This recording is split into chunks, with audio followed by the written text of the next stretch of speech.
On a cold winter day, January 16, 2023, in Tucson, Arizona, an emergency call from a man prompted the police to rush to the scene. His story over the phone was surprising to many. He claimed that his girlfriend was exploiting and threatening him, all while he feared being arrested due to his undocumented status.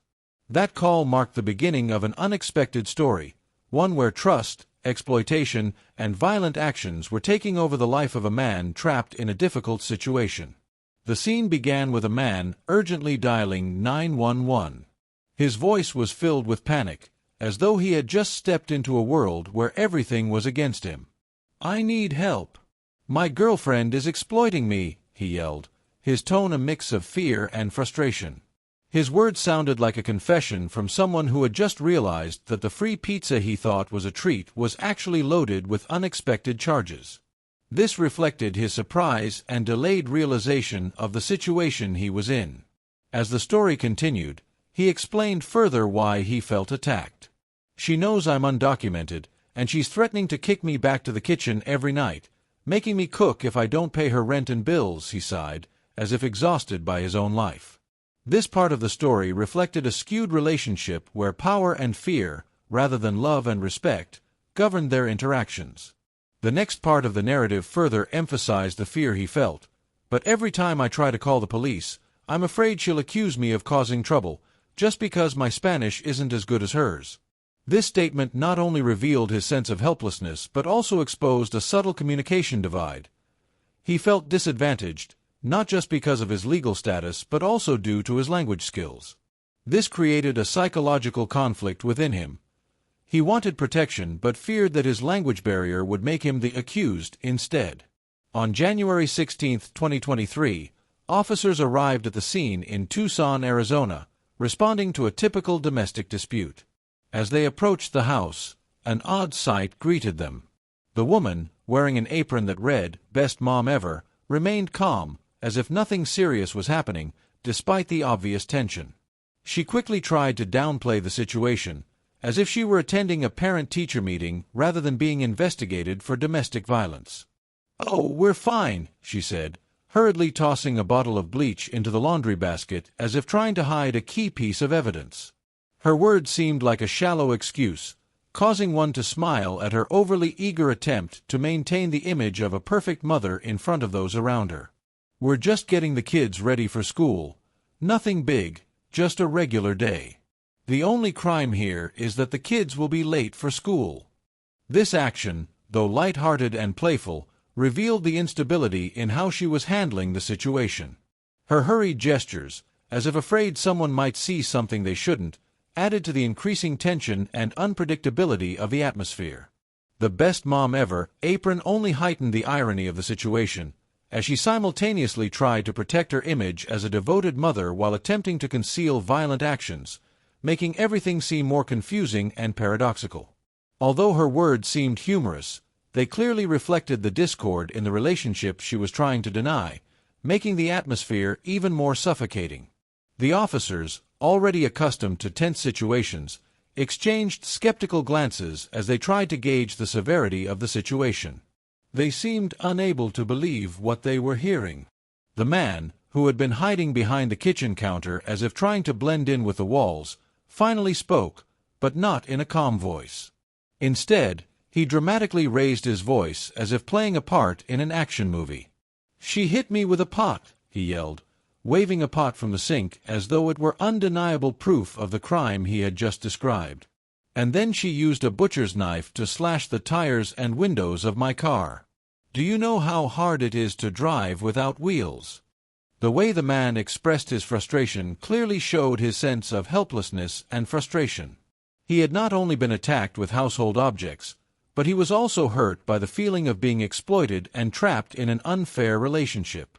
The scene of him standing there, trying to blend in with the surroundings as a way to protect himself, only added to the humor and tragedy of the situation. His hurried pointing to the pot and knife like an innocent victim crying out for justice reflected his dissatisfaction not only with the woman's actions but also with the difficulties of his daily life. But it is precisely from this strong reaction that we can see the man's deep anguish, his frustration at lacking power or voice in relationship, especially as he faces a lack of protection from the law due to his undocumented status. The sarcastic question, "Do you know how hard it is to drive a car without wheels?" not only emphasizes the absurdity of the situation but also exposes an undeniable truth about his predicament. The police officers, although initially cautious, now realize the seriousness of the matter. This isn't just a domestic quarrel. It's the crisis of a man grappling with the loss of both material and emotional stability. When the police approach and ask for an explanation, the woman merely shrugs, shakes her head, and sighs dramatically, as if nothing is of any importance. She turns to the officers with a look of exasperation, softly stating, "He's just exaggerating." With a smug stance, hand on her hip, she continues recounting the story in a completely opposite light. "I just asked him to give me the tax papers, but he refused. So I had to convince him with the pot. I just wanted to help him take responsibility, to give me the paperwork so we could do our taxes." Her justification comes off not only without any remorse but with a firm belief in her own good intentions. Moreover, when discussing the damaged car, she doesn't hesitate to smile mockingly. "And the windows? It's no big deal.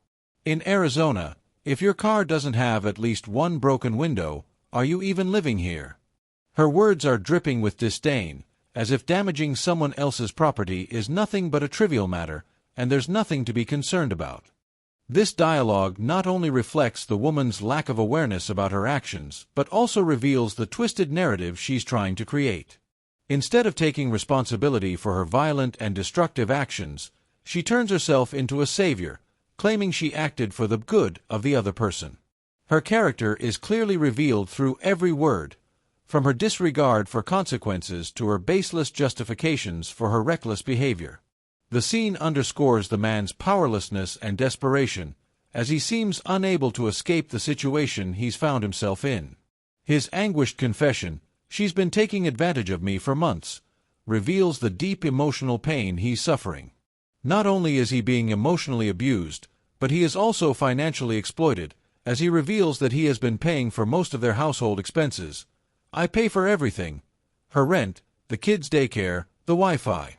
These details not only highlight the imbalance in the relationship, but also show the woman's reliance on him, despite his undocumented status. It is significant that he cannot even say no in English, and this becomes a key factor in highlighting his helplessness. His statement, "I feel like I'm being exploited for my paycheck and my inability to say no in English," not only reflects his struggles with communication but also exposes a heartbreaking truth. He is being treated like a mere tool to earn money, without respect or fairness. He feels like a failed puppy when he describes himself with such an image of humiliation and deprivation. This feeling is only amplified when he pauses, sighs, and seems to have no strength left to continue the conversation, making his words all the more poignant and resonant. It is at this moment that he seems to have lost faith in his ability to change his circumstances. When the police inform her that she will be arrested for domestic violence, criminal damage, and disorderly conduct, she cannot maintain her composure. She immediately reacts with anger and refuses to take responsibility for her actions. "Wait!" she yells, raising her arms as if to deny all accountability. This gesture is not just a defiant action but also a deep expression of dissatisfaction with the situation. She attempts to shift the focus onto the man, asserting that he is the one who should be blamed for making her do so much around the house. "I didn't use the kitchenware to hit him. You should arrest him for making me do everything around here." She continues to attack him by recalling a recent incident. "Just last week, I had to cancel our family trip because he was too busy hiding credit card bills in a laundry basket." Her statement is not only a defense of her actions but also reflects the deep contradictions in their relationship. These situations are not uncommon in conflicted relationships, where deceit, dishonesty, and family responsibilities are dumped onto one person. Her emphasis on the man's lack of responsibility, such as hiding credit card bills in the laundry basket, could be interpreted as a criticism of his failure to meet his financial obligations in the family. At the same time, it illustrates the exhaustion and sense of injustice she feels. Her story about the canceled family trip due to financial reasons shows that she feels she is always the one shouldering the burden, while the man avoids his responsibilities. This scene could be expanded further in terms of emotions and the situation. The woman is not only reacting out of frustration, but also shows a sense of weariness and anger as she feels like she is always the one being taken advantage of. While the officers remain firm in their decision to arrest her, she continues to desperately try to avoid taking responsibility, even as all the evidence and testimonies are against her. The actions of hiding the receipts and canceling the family trip could be extended to clarify the man's character, a man who is not only indifferent to financial issues but may also be lazy and irresponsible within the family. Ultimately, the humor in her justifications, such as hiding the receipts in the laundry basket, can make this situation both tragic and ironic, highlighting the contradictions in the relationship and her helplessness in facing the truth. She may view herself as the victim of an unjust relationship, but at the same time, she is the one causing harm to the man she blames. In this tense situation, the woman does not show any remorse for her actions. Instead, she reacts sharply, claiming that the situation is completely unfair. She shouts, "I just want the paperwork. How can I file taxes without the paperwork? I'm the one working here. And now you're making me leave my children." Her words are not only full of indignation but also contain a sense of being wronged and hurt. It seems that, in her eyes, the act of destroying property and damaging the car is not a serious issue, but rather a justified response to the injustice she feels. She believes that not having the tax papers is unacceptable and that, as someone working hard, she deserves to demand everything she needs. However, the officers, seemingly tired of this confrontation, are not swayed by her excuses and emotions. They remain calm and clearly explain, "Sorry, ma'am, but you can't just destroy property and slash tires because you're upset about taxes. Arizona state law clearly states no tire slashing." Their words are not only legal but also dripping with sarcasm, showing their resolve to uphold justice and order. In this moment, the woman's words, though emotional, are dismissed by the coldness of the law. This exchange reflects not just a confrontation between anger and justice, but also a battle between emotion and reason. While the woman wants to resolve things in her own way, the officers must strictly enforce the legal principles. This contrast makes the situation both humorous and tense, as one side is upset by their sense of injustice, while the other side is simply enforcing the law without compromise. When the woman is handcuffed and led to the patrol car, she starts reacting strongly to the news that her children could be placed into foster care if no family member comes forward. The question, "Are my kids going to be with strangers?"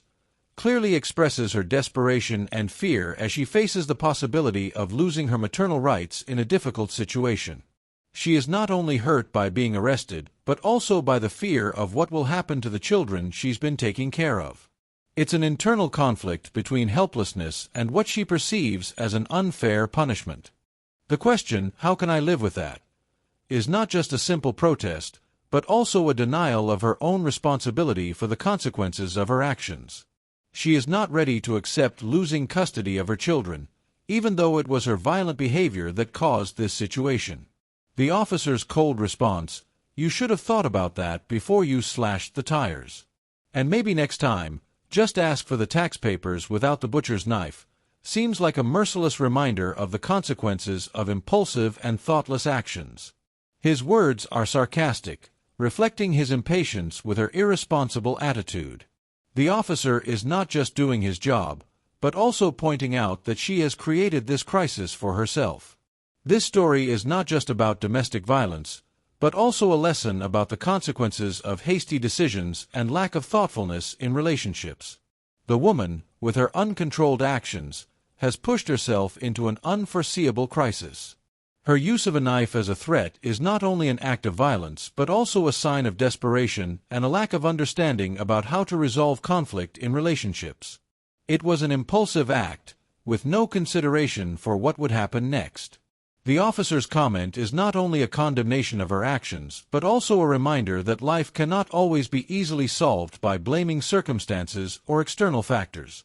The officer's advice, "Next time, "Just ask for the tax papers without the butcher's knife," is not just mocking her over-the-top action, but also offering practical advice on how to handle tense situations. Don't let frustration cloud your reasoning. Above all, the woman's response is a testament to her irresponsibility toward herself and her children. She fails to recognize that she is the one who caused this situation, and no one but her can fix the mistakes she has made. However, her image, filled with fear and despair, also shows another side of life. A chain of wrong decisions can lead to serious consequences that cannot be undone. At this point, the woman has been arrested and is sitting in the back of the patrol car, but her cries show no sign of stopping. "They're hurting me. Look at my arms. This is police brutality. You can't do this to me." She shouts as if she has just realized that the item she bought on sale cannot be returned. Her voice sounds like a disappointed consumer, perhaps even overdramatic, unable to accept that things are not going the way she expected. She seems unable to comprehend the seriousness of the situation, and all her cries are just extreme reactions to facing the consequences of her own illegal actions. Meanwhile, the officer sighs and shakes his head, showing patience but also some frustration. "Ma'am, no one's hurting you. You've just been arrested for breaking the law, and for dramatically overreacting to a simple request for paperwork. No one's hurting you, except maybe your own pride." The officer's response is not just a simple denial of her unfounded accusations, but also a strong reminder that sometimes we harm ourselves more than others do. The excessive and uncontrolled behavior in this situation is proof that, sometimes, pride, stubbornness, and the refusal to accept one's mistakes can hurt a person more than anything else. The officer's words are not just a legal explanation, but also a reminder about personal responsibility in our actions. While she continues to scream and make a scene, the officer patiently points out that, no matter how much she exaggerates, the truth remains. She broke the law and must take responsibility for it. This story is not just a legal event, but also a profound lesson in facing responsibility and the consequences of one's actions. The woman in the story overreacted, trying to shift attention away from her criminal behavior and blaming the enforcers of justice. However, as the officer reminded her, when we do wrong, no matter how much we try to justify it, the truth cannot change. The lesson here is, each individual's responsibility and actions are always tied to consequences, and sometimes, facing the truth calmly and directly will help us overcome difficulties more easily than trying to deny or blame others. Remember that respect for the law and for oneself is the foundation of a peaceful and just life.